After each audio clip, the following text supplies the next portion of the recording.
My name's Cliff Young, and I'm president of Ipsos Public Affairs here in the United States. My practice does a lot of different things, but specifically we're covering the election this year. We're tracking in all 50 states, and so we have estimates every day of what's going on. And we're really looking at the election dynamics, coming up with projections about what will happen, trying to explain the drivers of this election because it's a very different sort of election relative to other ones in the past. We have this database of 600 plus elections, and for the most part, elections are pretty slam dunk. They're pretty easy to predict. It's basically more of the same or throw the bums out. But about 15% of elections are complicated. We call them disruptive elections.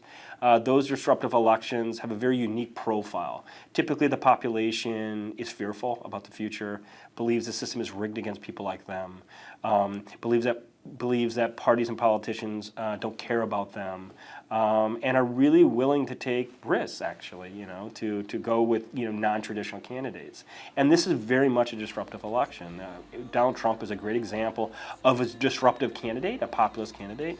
We kind of have two tools. We have a long-term forecasting tool that's more stable, that doesn't change from one day to the next. And then we have an ongoing tracker, kind of a continuous data stream, always in the field, that's capturing those events. And these events really have impact, at the very least, on the short term. So we've seen ebbs and flows in the campaign, really as a function of whether Donald Trump is doing well or not. It's trending Hillary Clinton.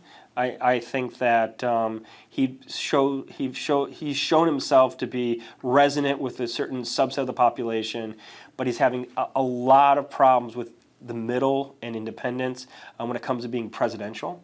Obviously, there's always question marks. There's always wild cards. The big question for us is obviously turnout. If it's a low turnout election, it is really Republican territory, Donald Trump territory.